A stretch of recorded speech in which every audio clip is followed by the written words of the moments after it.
So, Susan Renata, welcome to the show. How are you? Hi, I'm wonderful. Thank you, Will. And what time is it where you are? It's just gone 7 a.m. It's a very cold winter's morning in New Zealand. Oh, of course, because I'm sitting here sweating because it's the middle of summer here, but I forget that it's obviously the opposite of that where you are. It is, and don't be fooled by the white t-shirt. My trusty little oil heater is on beside me. Do you consider yourself to be a morning person? Yes, Okay, definitely. perfect. So we've got you at the best time. 100%. So I've known you a very long time, but I'd love the people listening to get to know you. I'm going to jump in with two big questions. It's a two-part question, which I know you'll be able to field perfectly.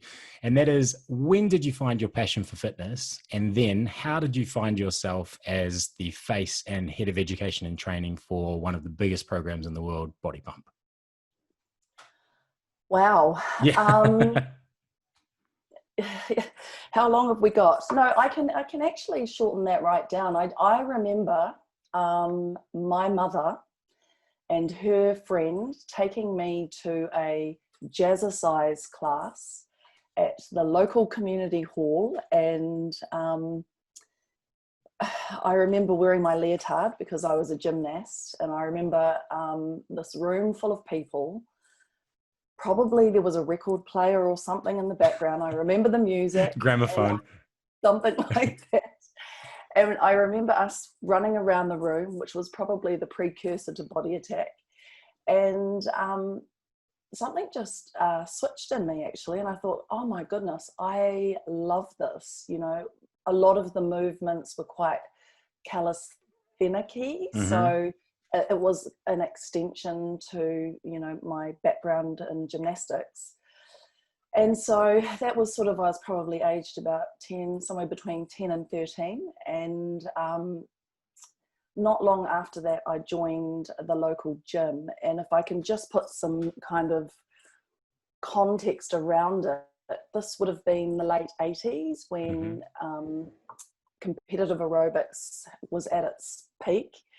And funnily enough, the New Zealand Peers Champions, which was Gary and Lee Hudson, owned the local community gym. And of course, you know, back then and across all sports, aerobics was, you know, huge. And I thought, right, well, I'm going to join this local gym. And it was a classic shoulder tap situation. You know, I would go to these classes after school, and Gary actually shoulder tapped me and he said, you know, do you realize you'd make a great instructor? And I thought, okay, cool. Well, I've got the outfit. I'm wearing my G-string on the outside. This is, you know, I actually think that that's probably a common experience. I got the shoulder tap, but I've spoken to lots of other instructors who got the shoulder tap. Just a pure shoulder tap. And I guess that's where, you know, talent sees talent, or, you know, someone sees something in you that you don't actually know that you have. And then off I toddled down to Otago University to do a phys ed degree. And of course I didn't want to work in a bar, and I didn't want to waitress drunk people. So I started teaching at the local YMCA. And back then it was freestyle. So I was I had a tape deck, and I would hold my tape deck. It was a double tape deck, so you could record from one to the other. Yeah. Do high-speed dubbing, make some mixes. Oh my gosh. And then from the record player, I tried to tape it, and I made a cassette. And probably another classic story that resonates with other instructors. One day the instructor didn't turn up. Yep. Yep. That was your moment. Susan's time to shine. Do this? Here I go. And so that became my way to, 1, earn income, 2, stay sober, 3, not have to pay a gym membership. So that resonates with me. I had those are the days we did it in bare feet on a concrete floor, which is why, you know, my body's in pieces now. But knee replacements later. Knee replacements, arthritis. So let's not go there. Let's stay back in another the podcast. 80s. Another podcast. Yeah. So I stayed as a freestyle instructor for about 5 years, and then I joined the police. After my phys ed degree, I worked in a gym. I basically worked on the gym floor and looked after the timetable. Yep. And after doing that for a few months, I thought, I was on an annual salary of $14,000, I think it was, which wasn't a lot of money then. It's definitely not a lot of money now. Indeed. Right. And one of the guys that used to come to my classes was a police officer, and he said, you know what, you'd actually make a really great PTI. Have you thought about, doing that? I thought, oh yeah, bossing people around. Sergeant Major Susan, get down and give me 20. But to do that, I had to actually go through formal police training, which was 6 months in Porirua, and I just fell in love with police work. And so I managed the two at the same time. So I was daytime police officer, nighttime aerobics instructor, and got stationed up in Auckland and blew my ACL. At the time I was working in Auckland Central Police Station, and right around the corner was good old Les Mills, Auckland City, who the group fitness manager at the time was my drinking partner from Otago, Emma Barry. A friend of the show, Emma Barry. that lady, that woman, we were like bookends at the bar, drink harder. So you and Emma know each other from prior to Les Mills. You knew each other as Scarfies in Dunedin. We totally did. We laughed because back then I had one eyebrow. And I think how we got to be good buddies was we had mutual friends who played netball. So Emma was a really good netball player. I was a terrible netball player, but I flattered with a whole bunch of very, very good netball players. So for all the Americans listening to this, we'll add a link to netball. It's like basketball, but like with more agility, with more injuries. Yes. So yeah, I knew Emma, and I sort of said to her, I want to come in. I joined as a member, actually. I didn't want to teach. I wasn't teaching because of this injury. And I joined up and was just going to classes, doing the odd step class here and there. And one day on my way to the gym, I was riding my cycle and coming down a hill, Nelson Street, towards the gym. And this car nearly drove me off the road. And of course, there was profanities both ways. Yeah. And I pull up outside the gym, I go up to the step class, and the person who was teaching the step class was the person who nearly ran me off my bike. Mark knew. Good. Right? So I'm sure it threw some further abuse from the stage to you on the floor. Oh, God. So that was the beginning. He was the first person, because Emma had moved overseas, he was the first person that I really met at Les Mills, and Carla. And because I loved step, it was freestyle Reebok back in the day. Another shoulder tap, would you like to be a step instructor? So step was my first Les Mills program. And my first class that I got was on a Tuesday at 7:10, which just so happened to be the class directly after Mike McSweeney's BodyPump at 6:10. Right. Biggest class on the heaving. Time. Yeah. So for context, how many people would have been in that studio at the peak of Mike's time? I would say 200. Yeah. Easy. Right. And of course, I used to walk up, and back in those days, it was an actual box. I think they weren't even steps; they were a wooden boxes. Box. Yeah, nailed. An actual wooden box, and there would just be this mass of people, and of course, I would arrive early, like all good instructors do, and I would just watch this guy smash a workout, and these people were just so into it, and I scratched my head and I thought, what's the catch here? Like, bicep curls, really? Were you into weights? Or were you a weightlifter, or were you a aerobics cardio girl? A big cardio girl. Yeah. I mean, I flattered in Dunedin with a decathlete, so he used to drag me along to the gym and do these ridiculous weight training sessions. But I physically wasn't built to naturally move weights. Like I was a gymnast, so I was more ballerina style. And so we, we developed this rapport because I had no idea that he was the king of the castle. So I used to walk up on stage and go, "Hey mate, next time you need to like finish on time at least, and then put your weights away, you douchebag." Right. And I think he quite enjoyed the fact that I really didn't give a shit who he was. Right. This is Mike McSweeney, who, for anyone that doesn't know, was the sort of one of the first big presenters for BodyPump, helped create the program.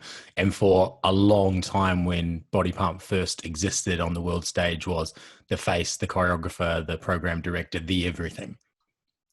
Everything, and in particular, the real mad dog, train hard guy. Like Mike just drove the program from an athletic place, and I think that's how Pump managed to be so successful, because it was always about the workout. Right. Because how it kind of came out of the group fitness, kind of from the ashes of jazzogenics into something that was modern and new and involved guys as well and had weights involved. All of that. I mean, that's that whole journey of Pump is a podcast in itself. Yeah, for sure. So I sort of would watch these legends, you know, we'd have filmings and workshops, and, you know, because it was Les Mills, Auckland City. And I was quite taken aback and inspired by the likes of Donna McCourt and Ruth Tainer, who was also, so Ruthie T back in the day was a body stepper and a pumper. So she kind of was my role model-y type thing. And I just made a decision one day. I was like, I'm going to find out what this pump thing is about. So I put myself on a module. Yep. And it was actually the same module as Mark Sinclair, another legend. Yeah, for sure. And then I tucked myself in at Takapuna because I was so shit scared of teaching pump at Les Mills in Auckland City that I felt fraudulent. Right, you know? the home like of pump, where all the big instructors taught, and the big stage, everybody's eyes on you. And I was a stepper, so I had to it took me 6 months to learn how to stand still. And not direct things and not do finales and, like not sing. I had to really, because I think step and pump are like almost the complete antithesis of So each that's other. actually an interesting thing. So at Body Pump, even though you obviously kind of got to the absolute top of the world in presenting in Body Pump, it didn't come to you instantly. It wasn't like immediate fit with who you were as a presenter or an instructor. No, one big thing I learned out of module was that I was weak. And so in physically, like lifting weights? Physically weak. Yep. Yeah. My legs were okay. I've always managed to pull out a really good lunge and a squat, but my upper body was terribly weak. So I knew I had to hit the gym just to bring that authenticity, so that I could actually make it to the end of the track without collapsing. But I took myself to Takapuna, and that's where I really started to look at what the greats were doing and use that as role modeling to become a great pump teacher. But then the game changer happened when, pre-me, the female look for Body Pump was shredded. Yes. Was ripped. Yeah, absolutely. Very, very ripped. 6 packs, like shoulders. Lots of muscles, lean. And I think a decision somewhere was made, that's not accessible for most women. Right. Yeah, absolutely. So let's get a fatty. I'm sure that was exactly what was going through people's minds. So who's that fat? Oh, it's Susan. It's Susan. Let's get fatty. I think that was the original idea. And so Mike kind of got me team teaching with him a little bit. And then another interesting thing happened. An instructor came down from overseas and he wasn't what they'd expected to be. And so Mike said, quick, jump up. And of course I jumped up with Michelle Bridges and another famous fitness Australian. Yes, and I ended up being on a DVD, and it was a DVD that went to nowhere. It was right in the middle of a music licensing issue, so it was sort of like the Australasian DVD. But that's where I think my potential was noted. So that's really interesting, as I think of you as such an amazing teacher with a presence and an ability to deliver coaching. But what you're saying is that your sort of opportunity came from the look rather than the teaching, or a combination of both. I think a combination of both. I think when I got on stage, you know, I nailed it. And Mish was pretty ripped up in those days as well. Mm-hmm. I mean, she's still incredibly lean. Yep. Back in those days, I mean, she was an ex-lifter, Yep. competitive lifter. And so, you know, here comes, and I knew I had to step my strength game up, which wasn't very good. So I just filled it with personality. There, yeah, for I thought sure. if I Look can't over there. if I can't outlift anyone in the room, I'm going to out teach in the room. Yeah, And, for sure. you know, Because the amount of weight you had on your bar during filming was a thing, right? Like it was noted. it was, yeah, and that speaks to the history of, and you know, Mike was Yeah, always yeah, driving yeah. how much weight, you know, more weights, more, and you know, I had to get myself to a point where it was authentic, but I could never lift. I never had the most weights in the room Yeah. ever, especially when I went up to Scandinavia. Those Nordic girls, whoa, more than the boys. So that sort of started my DVD career, if you like. Mm-hmm. And then I was probably one of the few people who caught Mike at the end of his career, if you like. You know, Yep. he peak to end, if you Yep. like. Yeah, yep. And so according to the outsiders looking in, he'd sort of softened off a little bit, you know. And I learned all of my stagecraft from him Mm-hmm. in situ. So Right. at So the like time, in front live of hundreds coaching. of people on the stage Yes, in the middle of a track. yes, Right. yes. Now, 10 years in the police had prepared me for that. Yep. Hold no So prisoners, like direct feedback, very, very Kiwi, New Zealand direct style. just, oh man, not a lot of people could handle that, Mm-hmm. and sometimes it was pretty hard to take, and it was pretty hard to hear. But with Mike, there was always an element of the truth in behind it, even Yep. if the delivery was a bit, you know, A bit blunt. direct. Yeah. But he was always about two things. He was always about the three levers that are the most important. Mm-hmm. One, the music. Yep. And his direct feedback would be either stop killing my song or don't make me teach the whole release. So in amongst those two pieces of feedback, I would have to kind of craft what he was talking about. Yeah. And I'd listen to, you know, because he was so passionate about the songs that he'd painfully, Yeah. you know, chosen the night before. True story sometimes. So I had to navigate ways of what worked and what didn't. And there wasn't a massive amount of people inputting at that time. I just had to try and figure that stuff out. Right, because now in sort of, and we'll talk about sort of the current fitness industry, but now at the time, you know, videoing yourself was actually, you know, problematic, right? Like you had to carry the tripod and the camcorder, then you had to get that thing and plug it into the TV. And so just recording yourself and seeing yourself back, it's not like today when you can literally give yourself feedback 5 minutes after class on your phone. Like it was, Exactly. if you didn't have someone sitting there watching you and then giving you live feedback, it was very hard to get it. Exactly. And sometimes, you know, we'd teach a class, Mike would have the video, he was super tech guy, and then he would go and play golf. And he'd say, meeting at my house, 7:30 tonight. And then you'd sort of, you know, spend the whole day going, God, what have I done? What have I done? So the bonus is that I grew up in a musical house, in a musical home. So my mum was a singer. She was a performer. She was constantly in musicals. And so I knew how to play with music. Yeah. I knew how to be dramatic with music. So it's not like I had to learn it from scratch. I just had to understand what the essence of the song was and how to match that with a bicep curl. Yeah, right. So in step we were so much more flamboyant and Yep. and able to express, but Right, because I you can had you can jump higher, or you can jump jack bigger, or you can do something bigger. But a bicep curl is a bicep curl is a bicep curl, right? Like, and you can't put more weight on halfway through the chorus. no, or kicking your legs around was totally not in the essence, Yeah. so I had to craft the musicality. So Right, that and was, that would come down to your timing of what you were saying, how you were saying it, and when you were saying it. yeah, like understanding the essence of the song, understanding the musician's purpose of the song. So Hmm.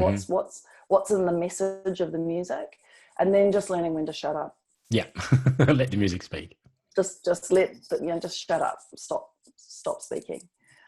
So for Mike, it was always about the music, Hmm. and then part two was always around the workout. And the one overriding thing was always his feedback is, if you can't feel it, you can't coach it. Right, that's really And so, interesting. yeah, and that was always at the essence of, like, you want to get yourself to the point where you're in the zone so much that you can actually take people with you, and Mm, that was the aspirational side of it. So I had to put big girl pants on and do full push-ups, which was a real struggle for me, yeah. but that That's made actually me that's more something that empathetic. having traveled around the world and seeing people who teach, because some instructors, when they do it for a living, they teach 20 classes a week, and that comes at a cost, and that you just can't do every workout as hard as the class. But for Mm-mm. sure, the best classes I've ever been to in a group fitness context, a choreographed group fitness context or a shared group fitness context, are the ones where the instructor does the whole workout with you and does it with you, as in is working as hard as you are, as pushing when you're pushing. Yeah, and I really empathize. I mean, I've done trainings globally, and I've been through Asia, and I've been through Australia, where instructors in our industry in the UK are teaching 20 to make a living. Yeah, for sure. But the big, I guess, take home around that is always Philip's ethos, which was focus breeds genius. Mm-hmm. If you want to be a great pump teacher, focus on being a great pump teacher. Yeah. So then the third lever, I guess, that we always were pulling in pump was connection, and, being so present, and being able to, if someone blinked, you caught it. Yeah. If someone had their a shoulder out of alignment, you caught it. And And Mike like was renowned for being all-seeing, all-knowing Sauron, like everything in the room. everything. And I learnt that from him, because he'd come off and he'd go, "Oh, didn't you see so and so do such and such?" And I'd be like, "What?" I'm focused on my teaching. But that ability, the ability to be really connected, and the other word that sits strongly is charisma. Yeah. So Mike had massive stage charisma. He'd be smiling while he was getting you to do something you really didn't want to do. So you are delivering on international DVDs for Les Mills, but you're based in New Zealand. Tell me how you made the step into doing so much international travel. I obviously I had a phys ed degree, so I'm I'm an educator Mm-hmm. by trade, and I was selected as a presenter for an advanced instructor module that Philip and Jackie had put together. There were 5 or 6 of us actually, and we were invited to go to a global summit. It was in Portugal. I think it was 2000 I can't remember what year it was, 2004 I think it was, or 2002. Mm-hmm. And I was a detective at the time, and I got this incredible opportunity to travel and meet these trainers from all over the European part of the world. And the opening was a Maori performance. And a wiro, so they put down the challenge. And I remember being overseas, and every part of my body went into this massive stage of goosebumps. And I realized at that moment, this is where I'm meant to be. Yeah. And at the time, Maureen Baker, who's the international training director, was looking for an Auckland-based assistant. Yeah. And it was actually Dion Forbes who, she said to me, you know, Maureen wants someone to help her with the education. Would you be interested? I said, absolutely. So I applied for the job, got it, left the police. Right. So moved from the police to Les Mills International full-time, doing education, as well as doing the presenting and the DVDs and the instructing side. Yeah. And so those two worlds started to amalgamate, you know, like there was a title back then called an IMT. So it was an international master trainer. So you would literally go and upskill trainers around the world.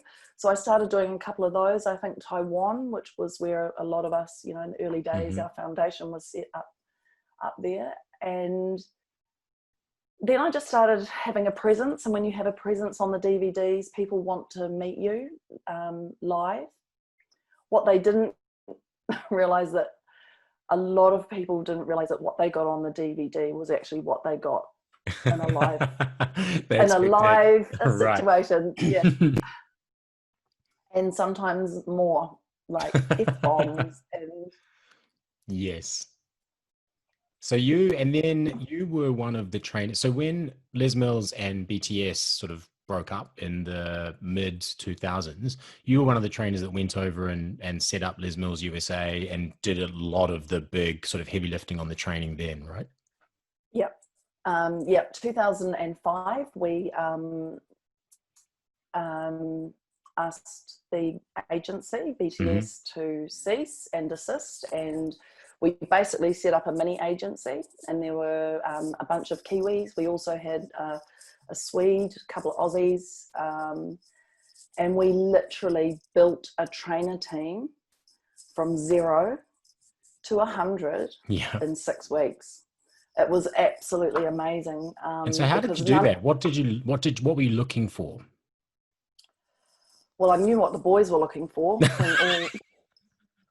Right.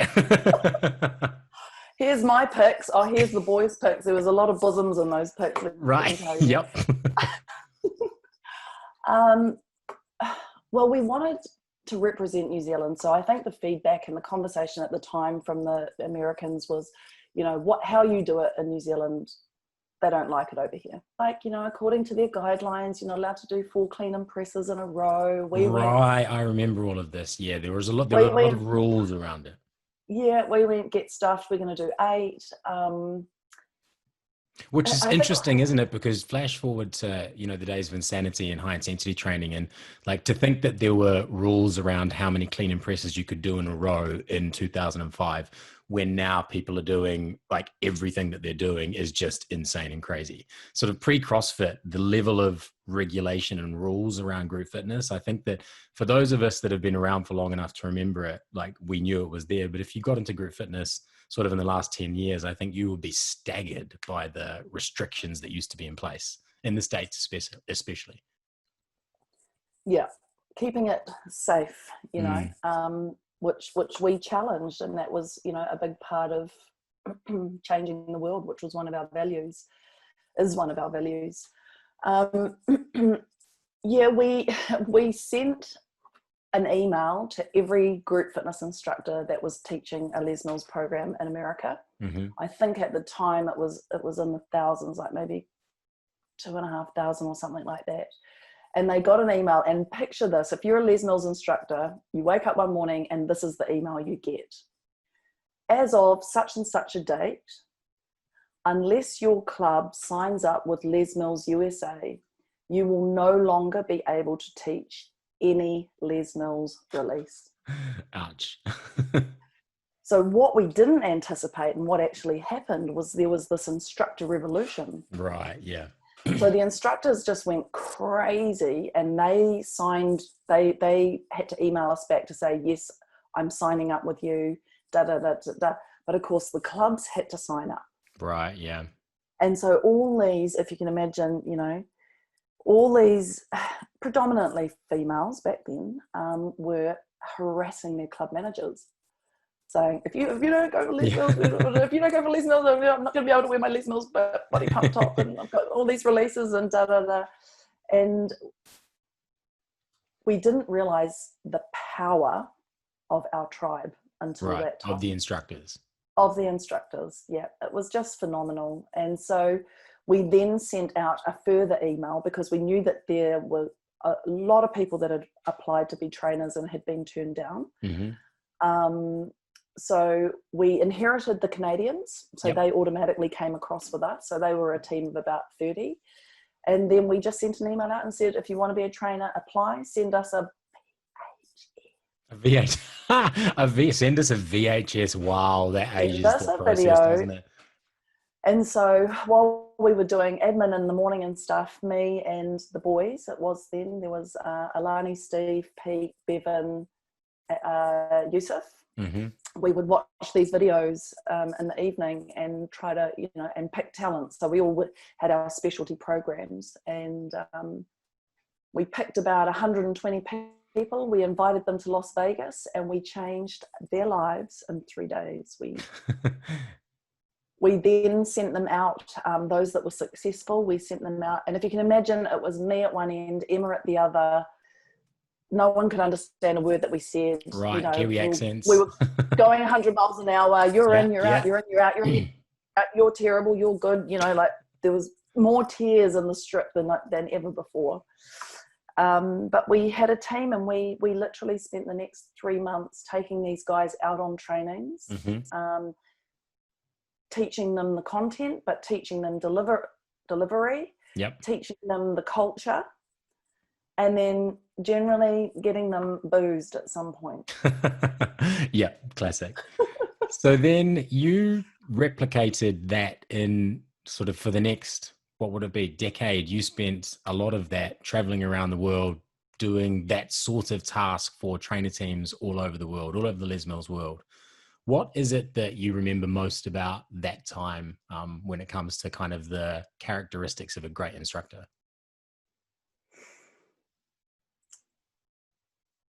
Or what were you looking for? I think I've always got Mike in the back of my mind. So if it was pump, it was always about the workout, the music, and the connection, because you're grounded and you're still. I think with step, it was always about we did some work, 10, 15 years ago maybe, that helped us understand the essence of each program. And I think that was a real characteristic, because you can tell anybody to say ABC, but if they're not in the essence of the program, then it's not going to sound like ABC. Yeah. It's going to sound So I guess, I stopped doing initial trainings and I moved into the advanced. So I was looking not at can you drive a car, but can you drive a car really well? Yeah. Yeah. So my filter changed. And so what is it that you saw in instructors what was it that changed when they went from being able to do it okay to being able to do it well? What was the transformation that they went through, or that you helped them get to? One, physicality. So you've got to physically represent the program. So if it's balance, it's be able to execute the moves. I think at that point I was always coaching, particularly in America. Yeah. The big driver was do something that you don't get on the DVD. Right. Okay. Yeah, exactly. Deliver something in the live environment that you're not going to get on a video. Yeah. That was my big message whenever I went round, and we would inevitably do advanced training, and then we would do quarterly workshop, and I would get the trainer teams and I'd be like, okay, so these guys have got the DVD, they've seen it. Yeah. What are you going to do to, one, be memorable? Yeah. Because we were actually, like, financially, these guys had to pay. I'm like, we can't take money off them and then just give them what they've already got at home. Yeah, for sure. I wouldn't travel 6 hours if I could if I'm just going to get what I got at home. And I think this is something that's also like really pertinent to the age we find ourselves in, where there is just so much fitness video, and if you are an instructor and you are like in the COVID situation and you're delivering live stream classes, you still have to think, what can I give them that is better than the pre-recorded video version of this class? And I think that like we'll talk a little bit more about kind of finding strengths, but that question is still the key question. It's why should this person come to this class, and what am I going to give them? Yeah, I mean, who would have thought that we were living in such a virtual, in such a virtual space? But, at Les Mills in Auckland City, I've got, a third of the classes are virtual. So, be better than that. So yeah, they've got that. Why are they going to come to you? Right? Yeah. And interesting that we're here, because that's really what it was about in the quarterlies. It was give them something that they're not going to get on a DVD and talk to them like instructors. Right.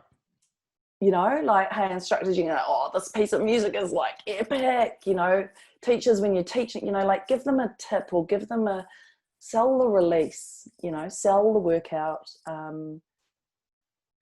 And I think that was always the next level when you're not just teaching the workout, but you're teaching it with extra, you're giving extra, you're leaning into more of who you are, you're vulnerable about being you're not trying to be someone else, that was the sort of stuff that I made, that was juicy stuff. Right. And so now you are the Group Fitness Manager of Les Mills Auckland. So you're still teaching, right? Yep. Still teaching, but also managing instructors at, one of the best gyms in the world that has been for decades and continues to be. What differences do you see in the way instructors instruct now, so in 2020, versus say 10, 15 years ago when you were on the international circuit? Like, are there any differences that you notice? Yes, I think we've had a massive transition. So when I was sort of, teaching, presenting internationally, let's call it 15 years ago, that was a way. It was real, it was raw, it was rugged. Then wasn't filmed. No one had. Fortunately, it's like there wasn't social media back then, so a few photos, but that's about it. I had some very interesting introductions in my time.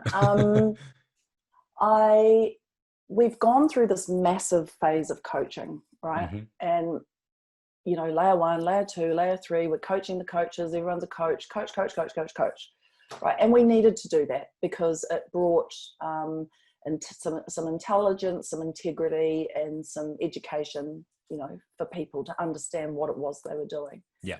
I think the pendulum has swung very, very far. So the teachers that have come through, sort of call it 5 to 6 in the last 5 to 6 years, they're only coaching.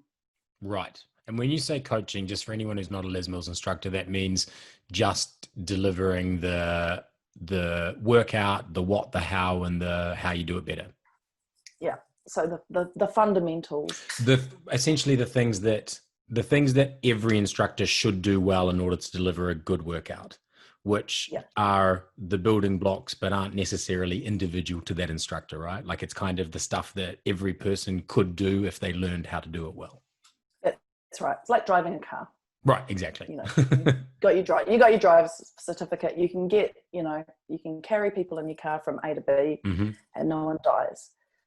And I think what's happened, is the focus has been so strong in that area that the other two, fundamentals, which are, performance and connection have kind of dropped off. And interestingly, that we find ourselves in the times of post-COVID, is that no one cares if their knees in line with their toes. And I have briefed my instructors to layers 1, 2, and 3 should the first 3 key elements should be a given. What we should be doing now is making people feel amazing that they've come. Start with connection. Yeah, right. The good old fashioned, you're the host, you welcome people in, and then.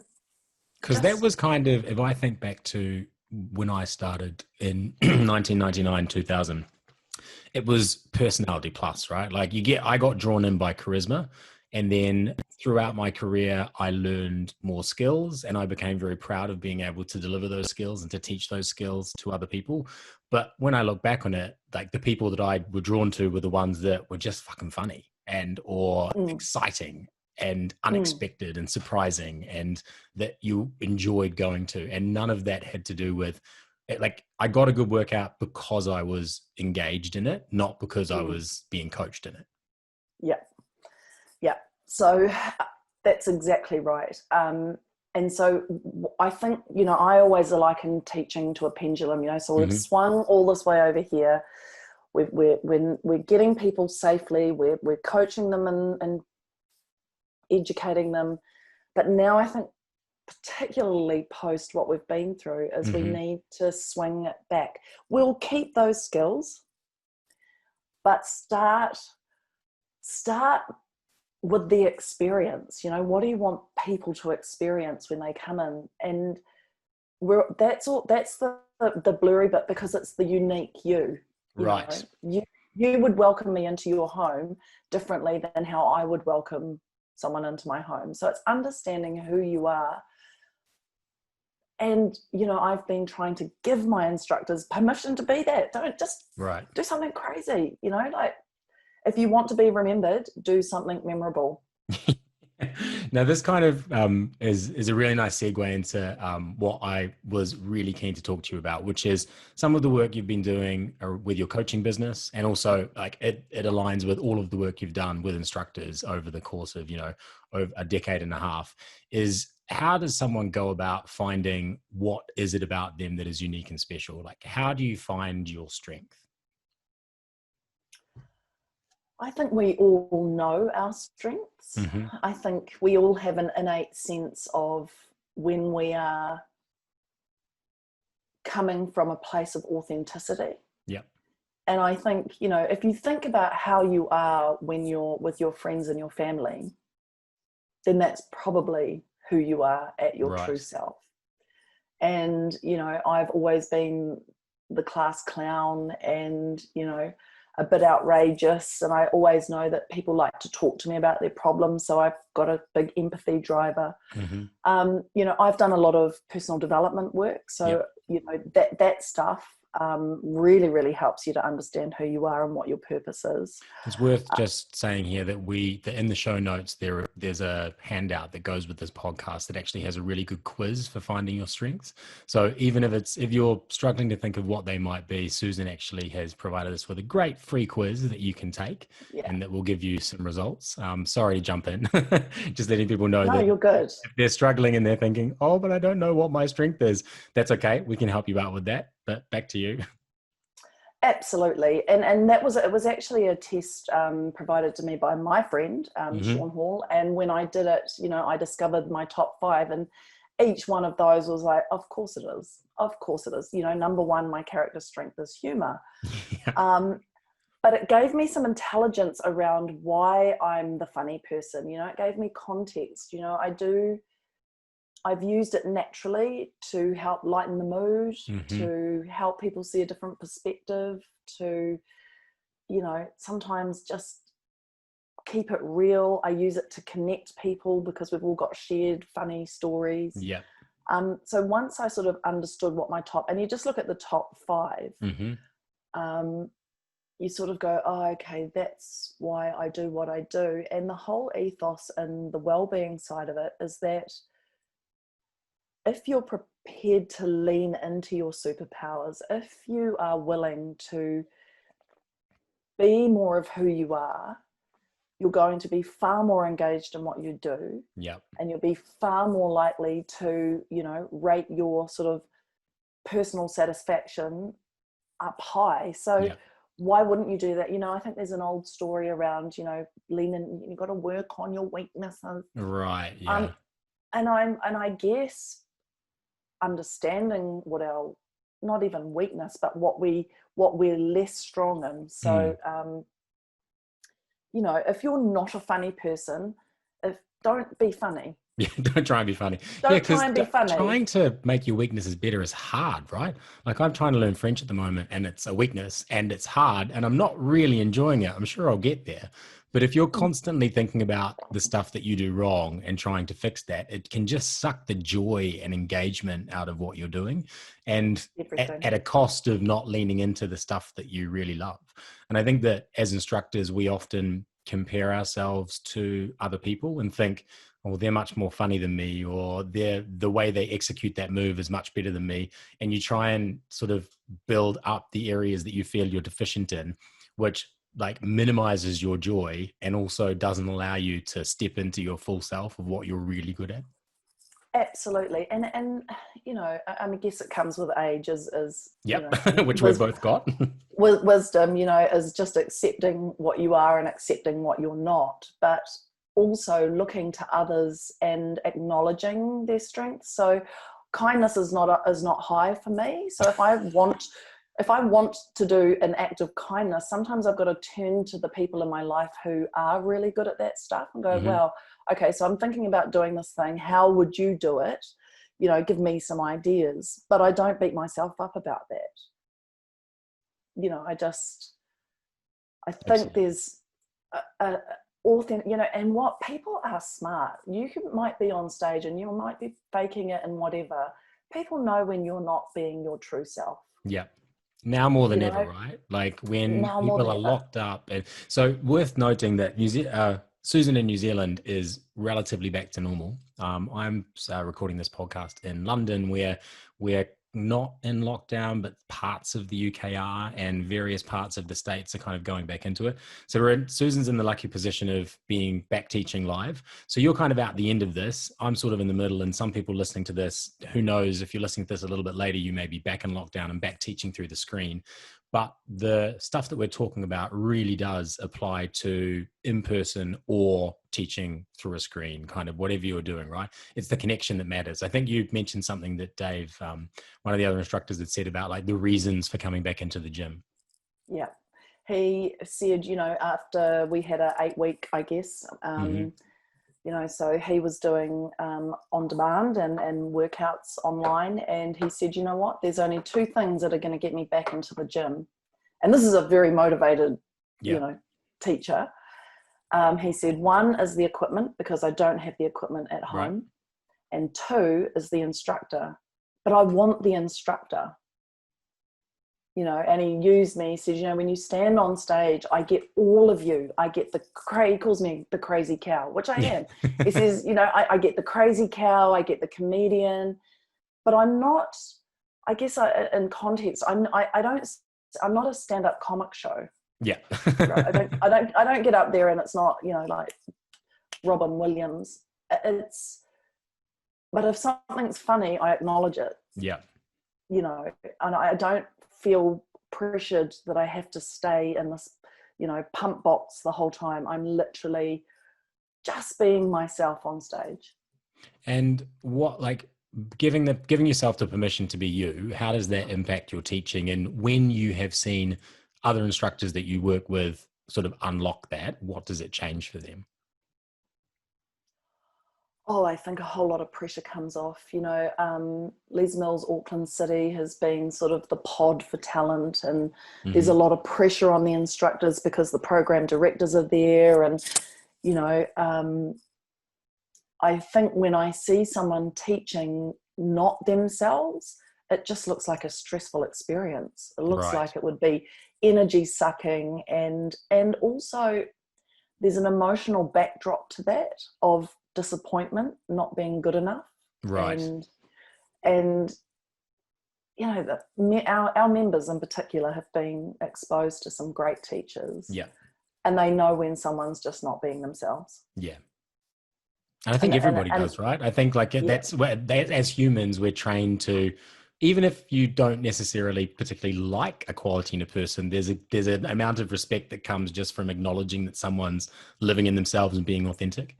And that's that right. travels through in a fitness environment probably more than any other. Amen. So that actually brings us to kind of a good point to I think, close out this chat.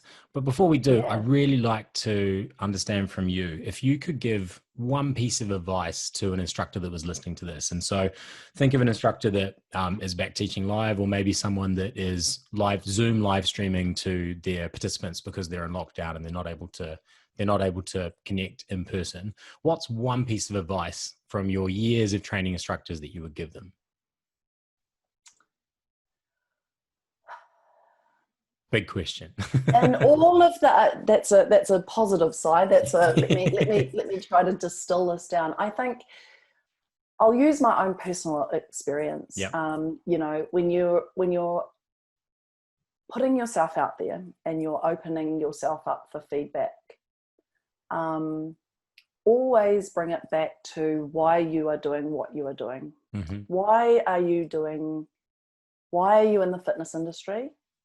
You know, why are you doing what you're doing? Because once you tap into why you do it, the rest just goes away. Right. So understanding, you know, well, 1, be real. Yep. 2, don't be a dick. Yep, fair. Right. And 3, just love what you do and love what impact that has on people's lives. You know, if you can change one person's life, then they in turn change another person's life. So always be present for what's in front of you. Is that like 500 things? I think it's okay. Okay, I think so. The essence of what I'm saying is, you know, just drive from passion. Yeah. Lean into your strengths. Be happy and let that happiness sort of bring joy to the people around you. Exactly. So just to wrap this up, one quick question. So what's next for Susan, for anyone that's been following your career and hasn't seen you for a while? Oh, look, you won't see me for a while I'm terrible at social media. I don't know. My background is like, you know, I grew up sort of like sit at the table, shush, you know, be quiet, be seen, not heard. And so I'm dabbling, well, not dabbling. I'm becoming a certified coach, Mm-hmm. which is helping. Which is a great step for you, I have to say. Great step for me, and I can't wait to really launch. And it's coming soon. My website's being built. Thank you, Mick Thomas. But that's, you know, so what I have learned about myself is that teaching group fitness has been a platform to make a positive impact on people's lives. But I don't want to be in Lycra for the next 20 years. Yeah. So it's time for me to put, you know, big girl pants on and choose another platform to make a positive impact for people's lives. And it's not lunging.